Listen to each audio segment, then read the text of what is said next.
The mahogany table in my uncle's law office looked less like furniture and more like a stage for a corporate inquisition. I stepped into the stark, high-ceilinged room to find my entire family assembled with military precision, an ambush disguised as concern. Uncle Marcus presided at the head like a trial judge. My parents flanked him, postured as prosecutors. The cousins, lined up in a neat row, made up the silent jury.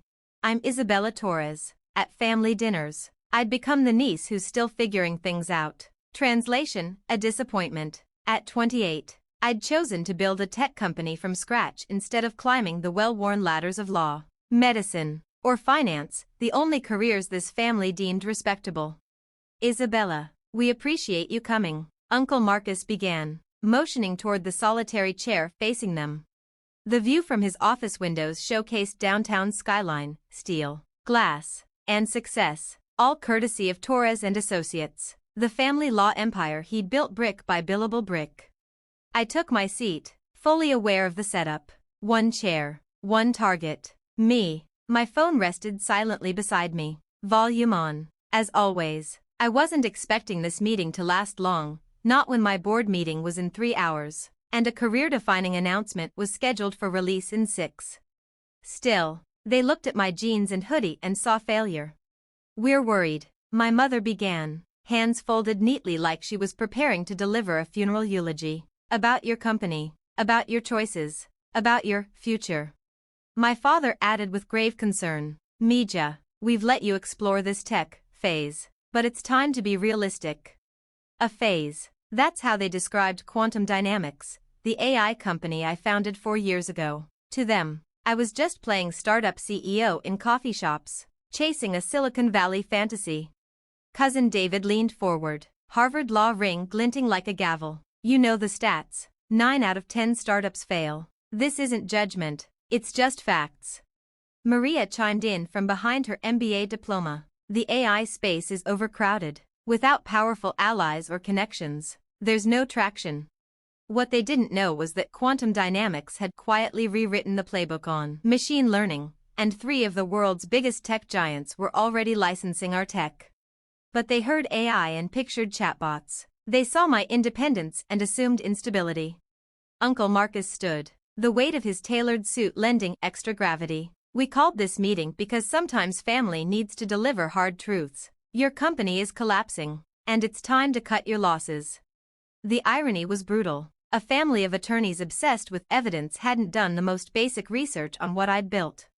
I've spoken to Judge Harrison, Uncle Marcus continued. There's a clerkship opening. It's modest, but it's a start, a way back to something solid. Aunt Carmen jumped in enthusiastically. My hospital is hiring administrators. Healthcare is steady. Isabella, not like tech, too volatile. I didn't say a word. In exactly 17 minutes, Forbes would publish the feature that would shatter every assumption in this room. The press release had already gone out. The embargo would lift at 3:47 p.m. Pacific Time. We're all here because we care, Uncle Marcus said, delivering what he clearly thought was the closing argument. And because it's obvious your startup is failing, it's time to move on. Mom reached for a tissue she'd clearly brought for the occasion. Dad gave a sympathetic nod. We've agreed to help you transition, he said. We'll cover your rent while you search for a real job. I almost laughed. There was $847 million sitting in our venture account. I'd turned down 2 acquisition offers in the past 6 months alone, but they saw headlines about layoffs and assumed I was circling the drain. David, ever helpful, added, the bubble's bursting. ISA. Smart people are bailing out before it crashes. Maria held up a tablet, pointing to colorful graphs. I did a full market scan. AI isn't viable without deep networks. The data proves it. They had no clue the data they were referencing came from analyst reports outdated the moment my team launched our last system upgrade. Uncle Marcus leaned forward, lowering his voice. We love you. That's why we're doing this. Sometimes the person in the storm can't see they're sinking.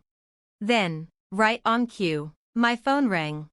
A crisp tone broke the tension, slicing through the atmosphere like a courtroom objection. Everyone turned toward it. I glanced at the screen and smiled. Excuse me, I said, reaching for the phone. Isabella, Uncle Marcus said firmly. This is important. So is this, I replied, answering and pressing speaker. This is Isabella Torres. A voice came through, clear and confident. Miss Torres, this is Jennifer Walsh from Forbes magazine. I just wanted to confirm that your profile goes live in 14 minutes. Congratulations again on the feature. Your work is already being called the future of AI. The voice rang through the conference room, clear and composed. I'm calling with thrilling news. Congratulations, you've officially made Forbes' 2024 Billionaires list. Silence detonated like a bomb.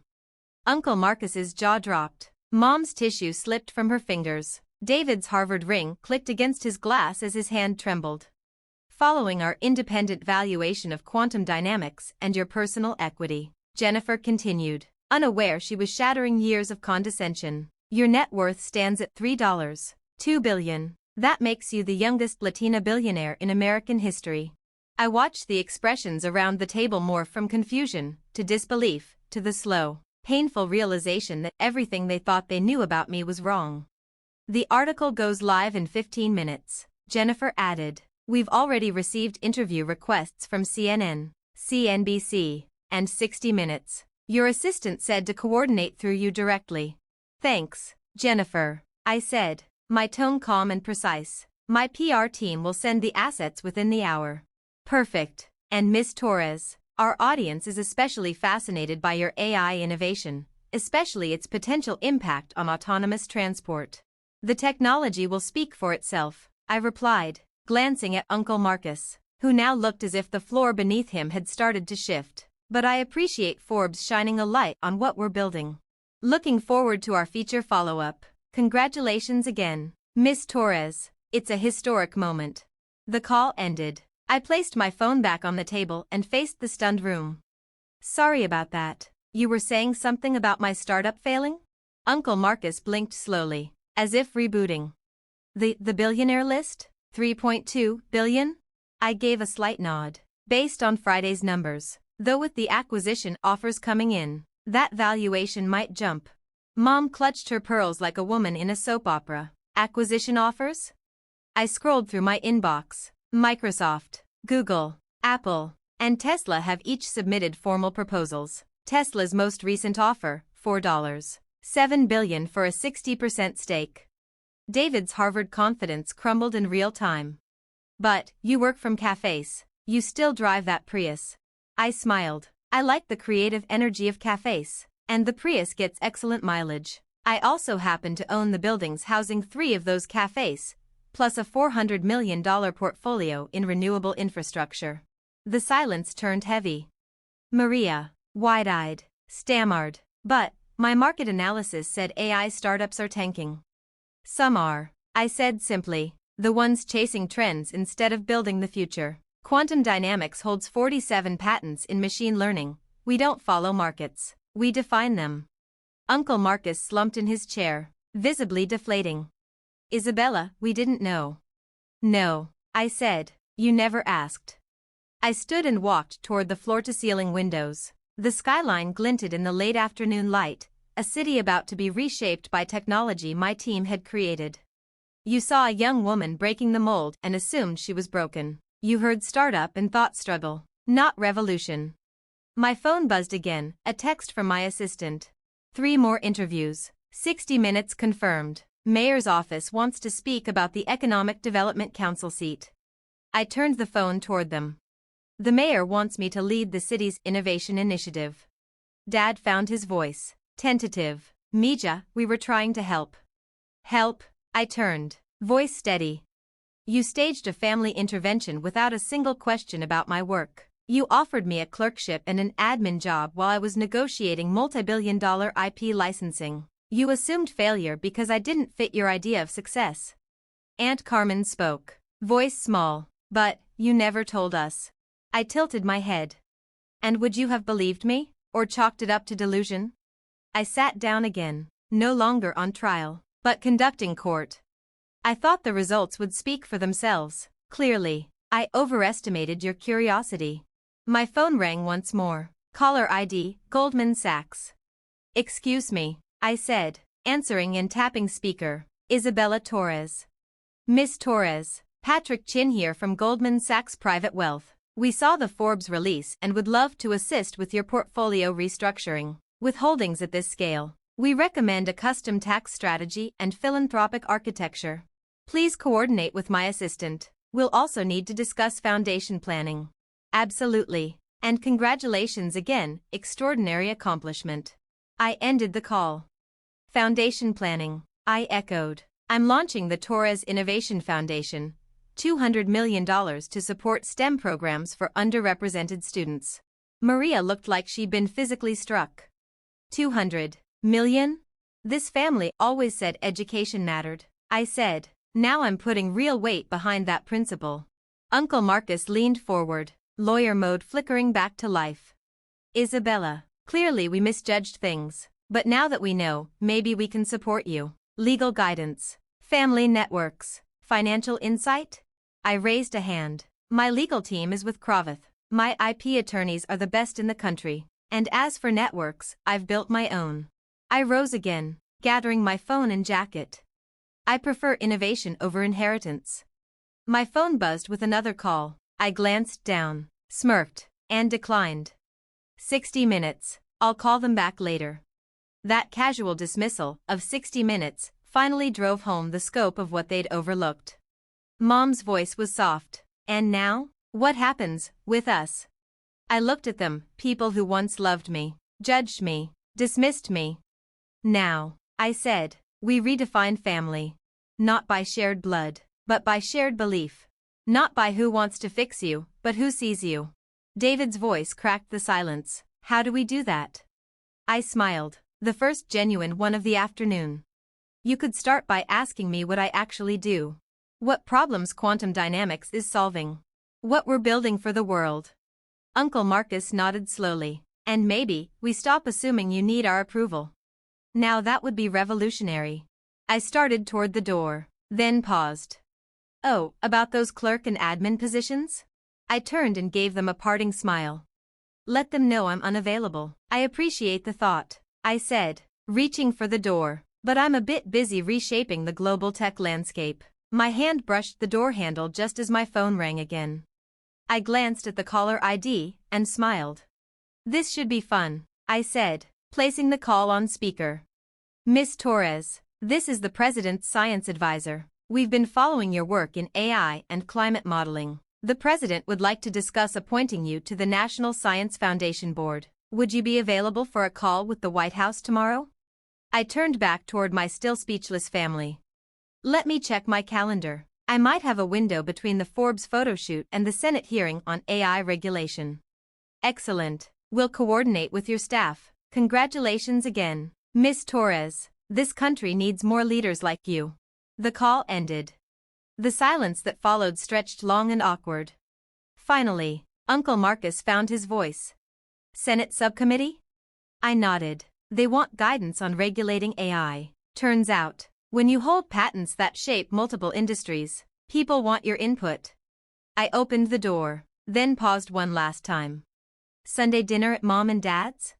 Mom nodded quickly, eyes glassy. Of course, Mija. Great, but no more interventions, no more assumptions, just dinner, and real conversations about what we're actually doing with our lives. And Isabella, Dad said quietly, we're proud of you. We should have said that first. I smiled, this time, fully and genuinely. Thanks, Dad. That means more than you know. 6 months later, I sat at the head of a sleek glass table in the executive boardroom of Quantum Dynamics' new global headquarters, a tower of steel and innovation that now anchored the city skyline. Beyond the panoramic windows, cranes worked on the Torres Innovation Center, a project launched in partnership with the city and the local university. My assistant poked her head in. Your family's here for the board meeting. Send them in. Uncle Marcus was first through the door, briefcase in hand, though far less commanding than he'd once been. David and Maria followed, both now key members of my legal and strategy teams. Mom and Dad came last, beaming like proud parents at a graduation. How are things coming together? Mom asked, taking the seat beside mine. The Senate hearing went great, I said, pulling up the media coverage on the wall screen. 3 committees want to adopt our AI regulation framework.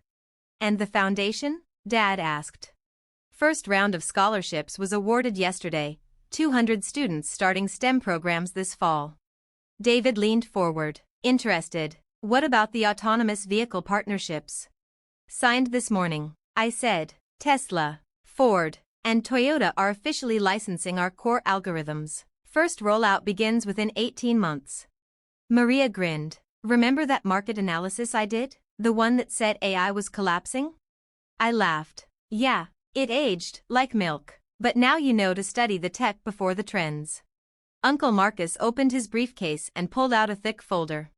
Foundation bylaws are ready. Structuring $500 million in annual giving has been a challenge, but a good one.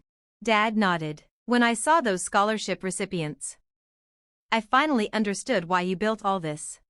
My phone buzzed, another Forbes alert. I held it up. Looks like I made the 40 under 40 list. Mom leaned in. Number 1, she whispered, then said it again, louder. Our daughter is number 1.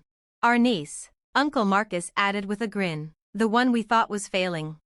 I stood and walked to the window, looking out at the city I was now helping shape. You know what that intervention taught me? I asked. What? Maria replied. That sometimes, the best business strategy is being underestimated. It gives you space to build quietly, without noise or interference. I turned back to face them. But family? Family should see your potential even when it's still in blueprint form. Uncle Marcus nodded thoughtfully. And sometimes, family needs to accept that success doesn't always wear a suit and tie. My phone rang again. Caller ID, Nobel Committee. I raised an eyebrow, then turned to my family. Should I put this one on speaker too? They all answered at once, yes. In that moment, I realized how far we'd come, not just me, but us. The people who once dismissed me were now part of the mission I built. Not because I proved them wrong, but because I helped them see what was right in front of them all along. Some lessons are best delivered through Forbes articles and million-dollar contracts. But the most valuable ones are about what love really means. It's not just applause when the world takes notice. It's trust, when the world hasn't noticed yet. As I answered the call from Stockholm, I thought back to that day in the law office, the intervention, the judgment, the assumptions. They tried to save me from a failing startup. What they didn't know was that the startup was saving them. Teaching them what real support looks like. That belief is greater than control. And that sometimes, the greatest success isn't becoming a billionaire. It's helping your family see the visionary they raised, and finally being proud to call her their own.